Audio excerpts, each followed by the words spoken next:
Hello friends, আজ share করছি সম্পূর্ণ ঘরোয়া পদ্ধতিতে এঁচোড় আলুর পাতলা ঝোল। এঁচোড় কাটার পদ্ধতি সহ আজকের ভিডিওটা শেয়ার করছি। আশা করছি ভালো লাগবে। এঁচোড় খেতে পছন্দ করলেও রান্না করতে পছন্দ করলেও এঁচোড় আমরা কিন্তু কেউই কাটতে পছন্দ করি না, হাতে আঠা লেগে যায় বলে। এই পদ্ধতিতে একবার এঁচোড় কেটে দেখুন, হাতে একটুও আঠা লেগে যাবে না, আর যেই পাত্রে কেটে রাখবেন তার মধ্যেও আঠা লাগবে না। তো একটা পাত্রে জল নিয়ে বসতে হবে, হাতে আর বঁটির মধ্যে বা ছুরি দিয়ে কাটলে ছুরির মধ্যে খুব ভালো করে সর্ষের তেল লাগিয়ে নিতে হবে। তারপর এঁচোড়টাকে আমি দুই ফালি করে নিয়েছি, আরও একটা মাঝখান দিয়ে ফালি করে নিয়েছি, অর্ধেকটা রেখে দেবো আর অর্ধেকটা রান্না করব। কাটার পর যে এঁচোড়ের মাঝখানের শিরাটা থাকে সেখান দিয়েই কিন্তু আঠাটা বের হয়। তো এঁচোড়টা কাটার পর 4-5 মিনিট একাশি করে রেখে দিলে বা এরকম কাত করে রাখলে অনেকটাই আঠা ঝরে নিচে পড়ে যাবে। এখন আমি 4-5 মিনিট পর বোঁটার দিকের একটু টুকরো কেটে নিয়ে এইভাবে চেঁচে পরিষ্কার করে দিচ্ছি। তো খুব সুন্দর এইভাবে পরিষ্কার হয়ে যায়। তো চেঁচে নিচে আঠাটা ফেলে দেব। আর পেপার দিয়ে পরিষ্কার করলে কিন্তু এতটা সুন্দর পরিষ্কার হয় না। দেখতেই পাচ্ছেন এঁচোড়টা কতটা পরিষ্কার হয়ে গেছে। আর এই বোঁটার দিকের অংশটা আমি একটু ছোট কেটে ফেলেছি, আর একটু বড় করে কাটলে আরো ভালো করে পরিষ্কার করা যেত। তো সব টুকরোগুলোকেই এরকম ভাবে সুন্দর করে পরিষ্কার করে নেব প্রথমে। তো এইভাবে খুব সুন্দর পরিষ্কার হয়ে যায় আঠাটা। আর এরকম সুন্দর করে পরিষ্কার করে নিলে তারপর যখন পিস করে কাটবো তাহলে হাতে আর একটু আঠা লেগে যাবে না। তো অবশ্যই হাতে তবু একটু সরষের তেল লাগিয়ে নিতে হবে। আর যেই পিসগুলো আমি প্রথমে পরিষ্কার করেছিলাম সেগুলোকে আরো একবার করে পরিষ্কার করে নিচ্ছি। তো এখন আমি এঁচোড়টাকে পিস করে কেটে নেব। এঁচোড়ের মধ্যে যে মাঝখানের শিরাটা রয়েছে অল্প একটু রেখে তারপর চেঁচে বাদ দেব। পুরোটাই চেঁচে বাদ দিয়ে দিলে রান্নার পর এঁচোড়ের কোষগুলো ছেড়ে ছেড়ে আসবে। তো এখন সুন্দর করে খোসাটা ছাড়িয়ে দেব,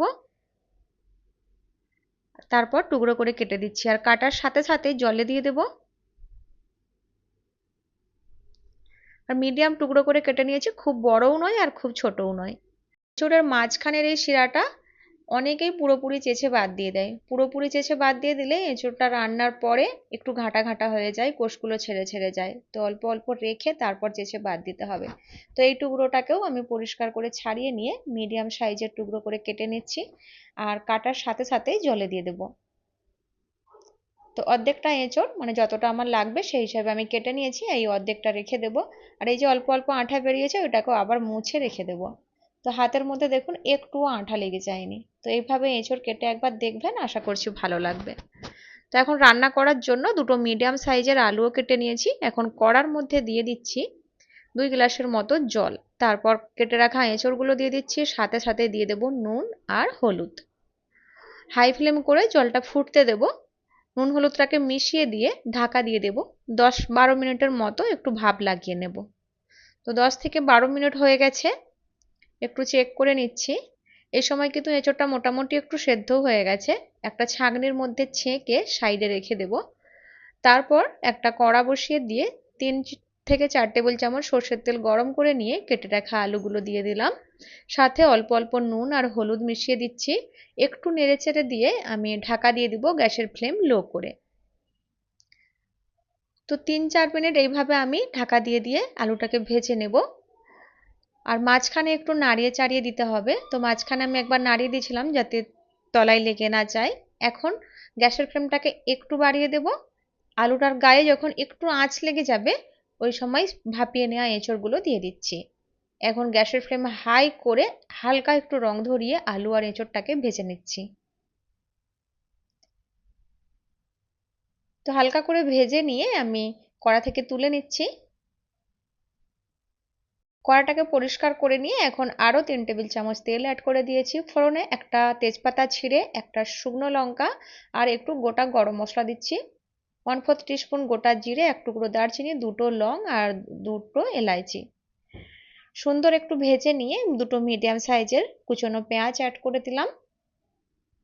পেঁয়াজটাকে তেলের সাথে নেড়েচেড়ে মিশিয়ে নিয়ে ঢাকা দিয়ে দিচ্ছি। সাইডে মশলাটা তৈরি করব আর গ্যাসের ফ্লেম এই সময় লো রেখেছি। গ্রাইন্ডিং জারে 1 ইঞ্চ আদার টুকরো, 10-12 কোয়া রসুন আর দিচ্ছি 4টে লঙ্কা ঝালের জন্য, আর হাফ চামচ জিরে দিচ্ছি। ধনে পছন্দ করলে দিতে পারেন। জল দিয়ে একটা মিহি পেস্ট তৈরি করে নেব।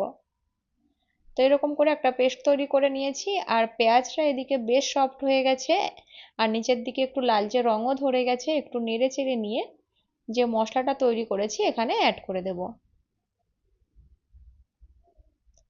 এখন সব কিছুকে নেড়ে চেড়ে সুন্দর করে কষিয়ে নেব কাঁচা ফ্লেভার চলে যাওয়া পর্যন্ত।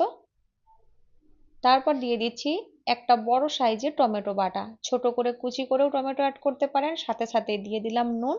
এখন সবকিছু সুন্দর করে কষিয়ে নিতে হবে। টমেটোর জলটা একটু শুকিয়ে গেলেই কালারের জন্য হাফ চামচ হলুদ গুঁড়ো আর দিলাম 3/4 চামচ লঙ্কার গুঁড়ো। ঝাল যেরকম খান সেই হিসেবে নিজেদের মতো অ্যাডজাস্ট করে নেবেন। যখন সবকিছু কষানো হয়ে একটু তেল ছেড়ে যাবে ওই সময় ভেজে রাখা আলু আর এঁচোড়টা দিয়ে দিলাম। মশলার সাথে 2-3 মিনিট একটু নেড়েচেড়ে কষিয়ে নেব। মশলার সাথে একটু কষিয়ে নিয়ে আমি দিয়ে দিচ্ছি জল। আমি ঠান্ডা জলে ব্যবহার করছি, পারলে গরম জল ব্যবহার করবেন, তাহলে টেস্টটা আরও বেশি ভালো আসে। জলটাকে ভালো করে মিশিয়ে নিয়ে আমি গ্যাসের ফ্লেম হাই করে দিয়েছি, আর ফুটতে শুরু করলেই লো টু মিডিয়াম করে দিয়ে ঢাকা দিয়ে রান্না করছি 8-10 মিনিট।